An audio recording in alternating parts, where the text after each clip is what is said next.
खाली हाथ मगर ये दर्द साथ ही जाएगा। जाने किस दिन हिंदुस्तां आजाद वतन कहलाएगा। बिस्मिल कहते हैं हिंदू हूँ, फिर आऊंगा फिर आऊंगा, फिर आके भारत माँ तुझको आजाद कराऊंगा। जी करता है मैं भी कह दूं, पर मजहब से बंध जाता हूँ। मुसलमान हूँ, पुनर्जन्म की बात नहीं कर पाता हूँ।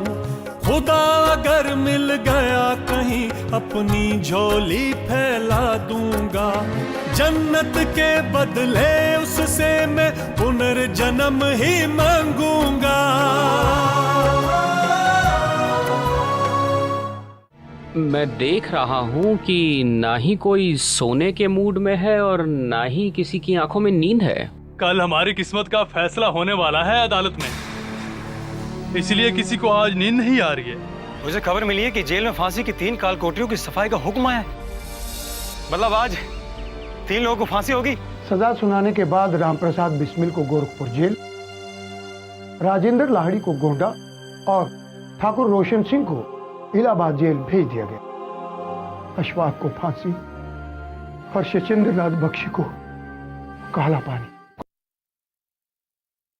अब सिर्फ एक ही रास्ता बचा था, प्रिवी काउंसिल से रहम की अपील की जाए और उनकी सजाएं कम करवाई जाएं। मतलब कि लंदन जाकर इस मुकदमे की पैरवी की जाए। लेकिन यार इसके लिए तो बहुत पैसों की जरूरत पड़ी होगी। पैसा तो पानी की तरह बहाया जा रहा था और सारे कागजात एक बैरिस्टर के जरिए प्रिवी काउंसिल में दायर भी किए गए, लेकिन वहाँ के जजों ने इस मुकदमे को इस काबिल भी नहीं समझा और इस अपील को नामंजूर कर दिया। हाँ, मैंने कहीं पढ़ा था कि पंत जी ने भी कोशिश की थी। हाँ, गोविंद वल्लभ पंत ने 29 अक्टूबर को असेंबली में खूब हंगामा किया, सरकार को खूब खरी खोटी सुनाई, लेकिन किसी के कान पे जू तक नहीं रेंगी। और जब ये मामला प्रिवी काउंसिल में रद्द हुआ तो फांसी की नई तारीख 19 दिसंबर सन 1927 मुकर्रर की गई। पूरी स्टेट में काफी टेंशन रही होगी ना यार। जिसके 4 देशभक्त फांसी पर लटक जाएं, छोटी बात नहीं है उसके लिए। राम प्रसाद बिस्मिल के पिताजी ने 250 रईसों, मजिस्ट्रेटों और जमींदारों के दस्तखत से एक दस्तावेज भिजवाया, लेकिन वो सब बेकार हुआ। और दूसरी तरफ अशफाक के बड़े भाई रियासत उल्ला खान ने 5 लोगों का डेलीगेशन वॉइस रॉय के पास भेजा। इलाहाबाद के मदन मोहन मालवीय, पंजाब के जुल्फिकार, बंगाल के मिस्टर दास और मुरादाबाद से याकूब शामिल थे। वॉइस रॉय ने लोगों से मुलाकात के बाद ये इत्मीनान दिला दिया कि आइंदा से हमारी इस रहम दिली की मिसाल ना बनाई जाए, लेकिन इसके बावजूद कुछ नहीं हुआ, यानी उन चारों की फांसी की सजा बरकरार रही। फिर एक दिन अशफाक के घर में सब लोग परेशान थे। मेरी समझ में तो कुछ नहीं आ रहा है, दिन ब दिन परेशानियां बढ़ती ही जा रही हैं। मुझे भी बड़ी घबराहट हो रही है लल्लू खां। तुमने दुनिया जहान की दौड़ भाग कर ली, हर दर पर सरपटक आए, लेकिन ये हमारी बदकिस्मती है कि हमारे कानों तक कोई अच्छी खबर ही नहीं आई। मैं बिल्कुल मायूस हो चुका हूं। सारा खेल खत्म हो चुका है। हर दरबार से अर्जी खारिज हो चुकी है। असेंबली ने मुंह मोड़ लिया है। गवर्नर ने दरखास्त ठुकरा दी है। वायसराय ने भरोसा दिलाकर वायदे की खिलाफ वर्जी की है। प्रिवी काउंसिल और अंग्रेज बादशाह तक ने दरखास्तें ठुकरा दी हैं। पता नहीं अल्लाह हमें क्या दिखाना चाहता है। गोविंद वल्लभ पंत ने असेंबली को सर पर उठा लिया। असेंबली के सदर, नायब सदर और होम मेंबर नवाब साहब छतारी के दरो दौलत की खाक छान आए और कहीं कोई सुनवाई नहीं हुई। अब जैसे जैसे 19 दिसंबर नजदीक आ रही है, मेरा तो दिल ही बैठा जा रहा है। इस दौरान मैं जेल में अशफाक से मिला। उनके कहने पर गणेश शंकर विद्यार्थी से भी मिला। उन्होंने बड़ी मोहब्बत से सारे जतन कर डाले। लेकिन एक बुरी खबर यह है कि आजकल विद्यार्थी जी सख्त बीमार हैं। सलाम वालेकुम। वालेकुम सलाम। लल्लू चाचा सलाम वालेकुम। वालेकुम अस्सलाम बेटा, कैसे हो? जी मैं अच्छा हूँ। कहो कैसे आना हुआ? जी कल बड़े अब्बू लखनऊ की रात की गाड़ी से आए थे, उनका मुकदमा था ना वहाँ, तो वहीं अच्छू चाचा के वकील ने उनको ये खत दिया था कि आपको पहुँचा दिया जाए। बहुत बहुत शुक्रिया, खुश रहो बेटा, अल्लाह तुम्हें खुश रखे।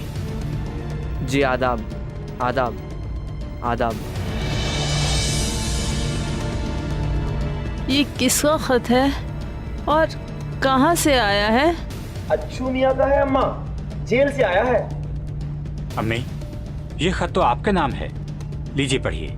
मेरी हिम्मत नहीं है पढ़ने की, तुम ही पढ़ के सुना दो। जनाब वालिदा साहिबा, मैं खैरियत से हूँ और आपकी खैरियत का ख्वाह हूँ। खुदा मुझको हिम्मत दे, ताकत वो इत्मीनान दे, सुकून कल बता फरमाए और आप सबको सब्र दे।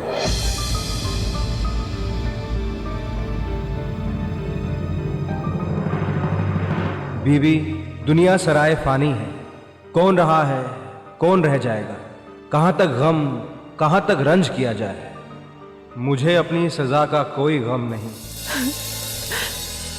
सजाए मौत सजाए कैद या कोई भी सजा, मेरा ईमान है कि सब मिन जानिब अल्लाह होगी। सिरे तस्लीम खम है जो मिजाज यार में आए। मुझे जो दुख है वो तुम्हारी ज़ईफ़ी का है, तकलीफ है तुम्हारे कमज़ोर और काबिल रहम हालत पर। खुदा वाकिफ़ है कि इतवार की मुलाकात के बाद मैं तुम्हारा कमज़ोर चेहरा और नाउमीदी से भरे अल्फाज फरामोश नहीं कर सका। आप भी सब्र कीजिए और मेरे लिए दुआ कीजिए। आपको इस उम्र में जो मुझसे तकलीफ पहुंची, खुदारा आप उसके लिए मुझे माफ कीजिए।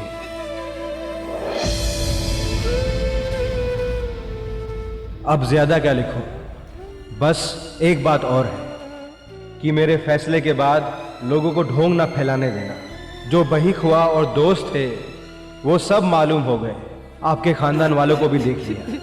मेरा खानदान, मेरे हकीकी भाई, मेरी भवज बहन बहनोई हैं और मुल्क के हिंदू मुसलमान मेरे भाई वो बुजुर्ग हैं। जो भी मुसीबत में शरीक था वो बहादुर और दोस्त हैं, बाकी सब कमीने हैं। अगर बाहर निकलने का मौका मिला तो इनसे कता ताल्लुक करके जानवरों से दोस्ती कर लूंगा, सांपों से प्यार कर लूंगा, लेकिन इन अजीजों से अलग रहूंगा। आप अपना फोटो जरूर खिंचवा लीजिएगा। अगर जिंदा निकला तो मेरे लिए वही काफी होगा।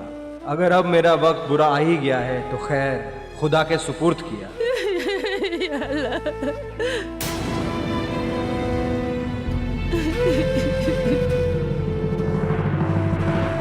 आपका खादिम अशफाक वारसी। अम्मी, अम्मी, मेरा अम्मी हौसला रखिए, अम्मी सब्र से काम लीजिए। कुछ नहीं होगा अम्मी। अरे मेरा बच्चा। अशफाक लगातार आपसे कहते रहे कि सब्र कीजिए, कैसे सब्र करूं? अम्मी, आप ऐसे हिम्मत हारेंगी तो हमारा क्या होगा अम्मी? इस बुढ़ापे में अल्लाह सब ठीक करेगा, सब ठीक हो जाएगा। वाकई यार, उनका गमज़दा होना लाजमी था। हाँ यार, उन पर क्या क्या गुजरी उनसे बेहतर और कौन जान सकता है। हाँ यार, तुम लोग ठीक कहते हो।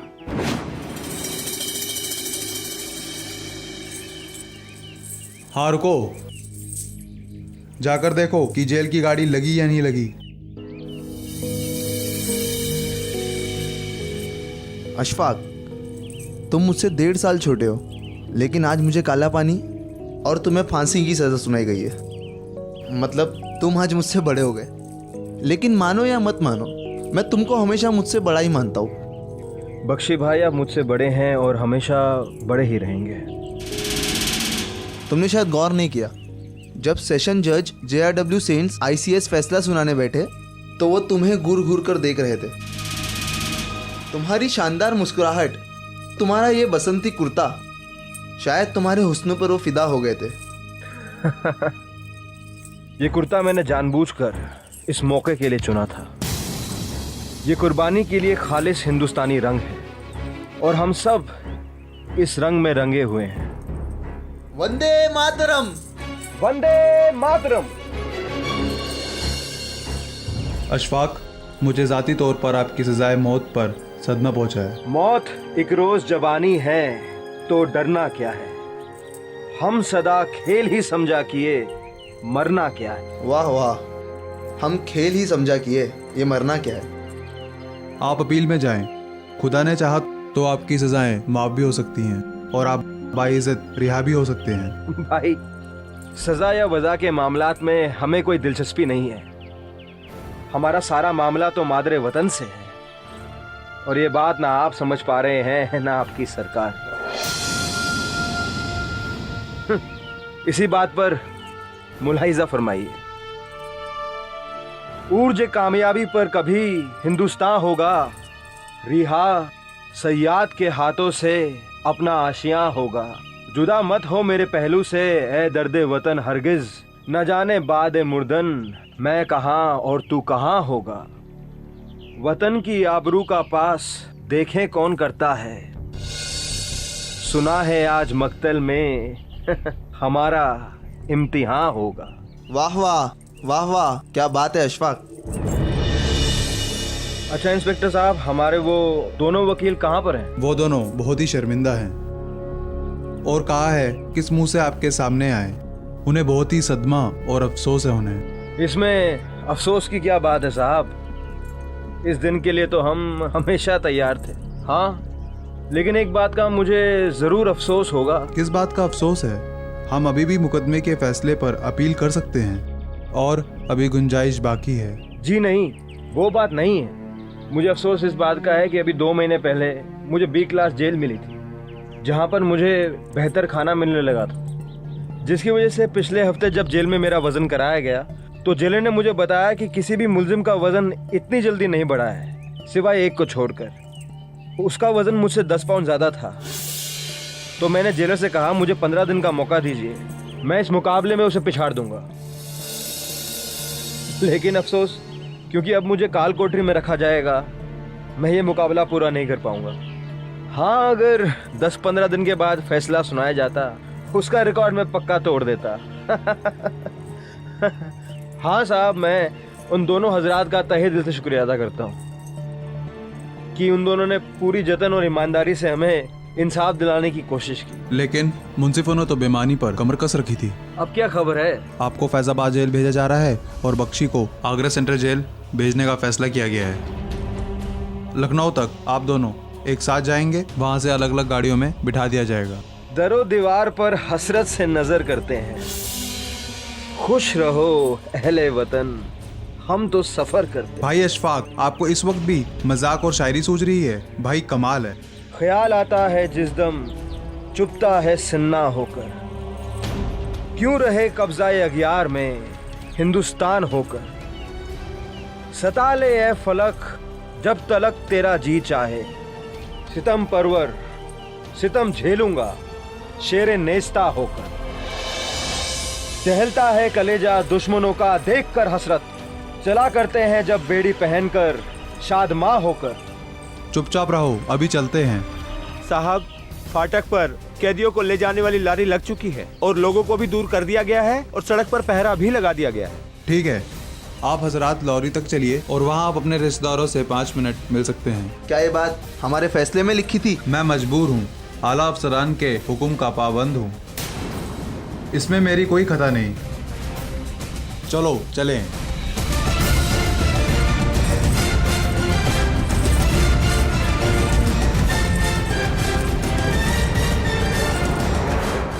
सेशन कोर्ट के फैसले के बाद बाकी क्रांतिकारियों के लिए किसी अदालत में कोई अपील नहीं हुई। इंकलाबियों ने सेशन कोर्ट के फैसले के बाद अपील करने का फैसला लिया। और अंग्रेज सरकार की तरफ से कोई अपील की गई या नहीं? हाँ, सरकार की जानिब से इन 6 इंकलाबियों के खिलाफ एक अपील दायर की गई, जिसमें यह था कि इन्हें इनके जुर्म के हिसाब से कम सजाएं मिली हैं। तो सरकार की अपील पर कोई कार्रवाई हुई या नहीं? हाँ, चीफ कोर्ट ने सरकार की इस अपील पर गौर किया, जिसमें दरखास्त की गई थी कि इन 6 लोगों की सजाएं कम हैं। Chief court head sir Louis Stewart ने मोहम्मद रजा के साथ मिलकर इस अपील पर सुनवाई की, यानी राम प्रसाद बिस्मिल और अशफाक उल्लाह खां दोनों के मुकदमों की एक साथ सुनवाई हुई।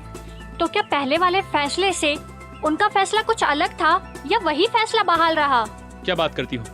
कोर्ट ने उन चारों की फांसी को बरकरार रखा और साथ ही यह हुक्म दिया कि दुबलिश और सुरेश चंद्र भट्टाचार्य की सजा 7 साल से बढ़ाकर 10 साल कर दी जाए।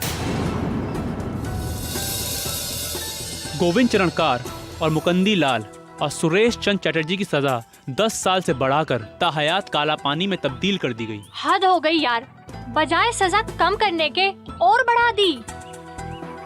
उन्होंने एक बड़ा एहसान मनमथ नाथ गुप्त पर यह किया कि उनकी 14 साल की कैद बरकरार रहेगी। आज हम कितना डेमोक्रेटिक माहौल में जी रहे हैं। उस दौर की बातें जानकर ये विश्वास ही नहीं होता कि कितना अंधेर हुआ करता था। हाँ यार, अंग्रेजी हुकूमत चाहती थी कि अशफाक उल्लाह खां इकबाल जुर्म कर ले और इस काम का जिम्मा सौंपा गया तसद्दुक हुसैन को। अरे भाई सलाम वालेकुम, क्या हम अंदर आ सकते हैं? अरे खान साहब, ये मेरे लिए बड़े इज्जत की बात है कि आप मेरे इस भरी खाने में तशरीफ लाए। तशरीफ रखिए। एक तो मैं जरा जल्दी में हूँ, इसलिए चाय या शरबत का तकल्लुफ ना किया जाए, और दूसरा ये कि मुझे आपसे कुछ खास बात करनी थी। सब खैरियत तो है ना खान बहादुर साहब? आप अशफाक उल्लाह के वकील हैं। इस नौजवान को आपको किसी भी कीमत पर बचाना चाहिए। मैं बतौर एक वकील पूरी ईमानदारी से पैरवी कर सकता हूँ जो मैं कर रहा हूँ। और मैं क्या कर सकता हूँ? आप एक माहिर वकील हैं, आप सारे दौपेच अदालत के जानते हैं, इसलिए मैं कहने आया हूँ, अगर अशफाक इकबाल जुल्म कर ले या माफीनामा लिख दे तो मौत की सजा टल भी सकती है। अगर ऐसा हो जाए तो हम और आप सभी आगे की राह तलाश कर लेंगे। जितना मैंने अब तक अशफाक उल्लाह खां को जाना है, उस बुनियाद पर मैं इस नौजवान से माफी मांगने की उम्मीद कभी कर ही नहीं सकता, और इकबाल जुर्म की तो बात ही नामुमकिन है। मुझे अशफाक की बूढ़ी माँ का ख्याल सताता है। एक माँ की जिंदगी में उसके बेटे, वो भी उसकी सबसे छोटी औलाद की मौत फांसी की शक्ल में, कितनी दर्दनाक होगी। आप तो इस नौजवान से जेल में मिलते रहते हैं, एक बार मेरे कहने से उसे समझाइए तो सही। ठीक है, मैं पूरी कोशिश करता हूँ। अच्छा, मैं चलता हूँ। खुदा हाफिज। खुदा हाफिज।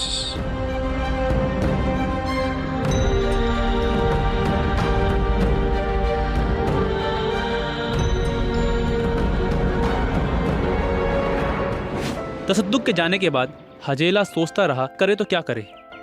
फिर उन्होंने सोचा कि एक बार कोशिश करने में क्या हर्ज है, और वो जा पहुंचे अशफाक उल्लाह खां से मिलने के लिए। हजेला साहब, आप जो बात कहना चाहते थे आपने लिख कर भिजवा दी।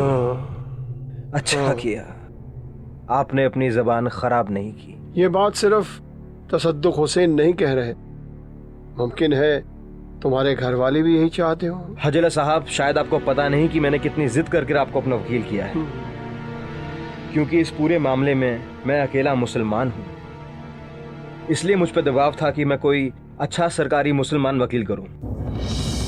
मुझे शुरू से आप पर भरोसा था और खुदा की कसम अब भी है। मुझे यकीन नहीं हो रहा है कि आप जैसा मजबूत इंसान फांसी की सजा के डर से मुझे माफीनामे की सलाह दे रहा है। ये मेरे लिए बिल्कुल नामुमकिन है, बिल्कुल नामुमकिन। हमेशा जज्बाती होकर हर बात नहीं कही जाती। मैं तो कह रहा था कि जो कुछ हुआ या जो मैंने जो कुछ भी किया, सही या गलत, वो देश की आजादी के लिए किया। आपको शायद पता नहीं कि राम प्रसाद बिस्मिल से मेरे कई मामले में इख्तिलाफ भी रहा। बीजपुरी डकैती वगैरह गलत थे और मैंने उसे गलत भी कहा, लेकिन काकोरी रेल डकैती सही थी और इस समय वतन के लिए बहुत जरूरी थी। चलिए, मैं इकबाल जुर्म कर भी लेता हूँ तो क्या होगा? आपको लगता है इससे अंग्रेज सरकार मुतमईन हो जाएगी? नहीं, वो ये चाहेंगे कि मैं और भी बेगुनाह लोगों का नाम लूं जिन पर उनकी नजर है, चाहे उन्होंने कोई भी गुनाह ना किया हो। हमारी बात शायद ठीक तक तुम तक नहीं पहुंची। हम ऐसा नहीं सोच रहे थे। हमारा कहने का मतलब था कि अच्छा चलिए, मैं इकबाल जुर्म कर लेता हूँ। एक बार तो मैंने इसका खाका भी तैयार कर लिया था। मैं इस सारे मामले के सारे कसूर और सारे बनाए हुए मंसूबे अपने सिर लेता हूँ। ऐसा कुछ भी लिखकर आप अपने आप को खतरे में क्यों डालेंगे? ऐसा क्यों लिखेंगे आप? ताकि राम प्रसाद बिस्मिल छूट जाए। इससे कोई फायदा? मतलब आपको कोई फायदा? हजला साहब, मैंने आपको हमेशा कहा है कि मैं एक सिपाही हूँ और राम प्रसाद बिस्मिल हमारा कमांडर है। फौज का एक सिपाही खर्च हो जाए, फौज रहेगी, लेकिन कमांडर के बिना फौज बेकार है। मेरे पास सिर्फ जज्बात हैं, लेकिन राम प्रसाद बिस्मिल के पास कमांडर का दिमाग है। मुझे जो कहना था वो मैंने कह दिया और जो मुझे कहना था मैंने कह दिया। हिसाब बराबर। खुदा हाफिज। खुदा हाफिज।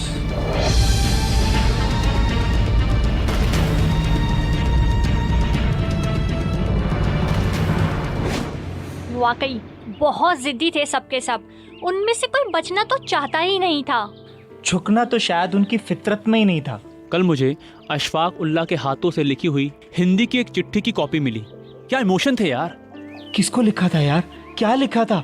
कब लिखी थी? बेहतरीन अल्फाज, बेहतरीन जज्बात, क्या रिश्ते थे यार। रिश्ते? किसके रिश्ते यार? कुछ बोलो तो। एक दिन नलिनी अपने घर के आंगन में कपड़े सुखा रही थी और पोस्टमैन वो चिट्ठी लेकर उसके घर जा पहुंचा।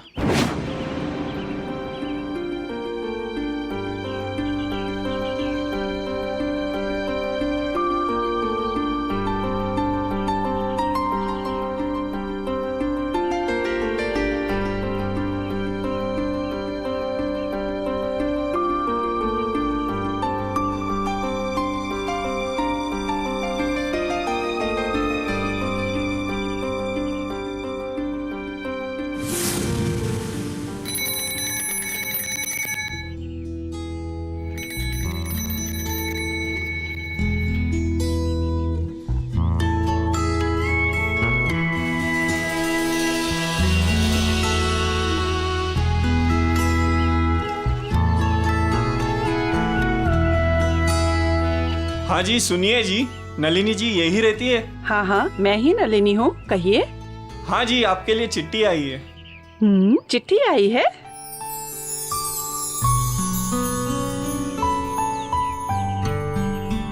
फैजाबाद जेल से आई है। हाँ हाँ, मैं मोहर देख रही हूँ और ये मेरे भाई अशफाक उल्लाह खान की चिट्ठी है। आप नलिनी जी, भाई अशफाक उल्लाह खान? अगर आप कहे तो मैं ये चिट्ठी पढ़ के सुनाऊं? अरे नहीं, मैं पढ़ भी सकती हूँ और लिख भी सकती हूँ। आप जाइए।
कैसा लग रहा है?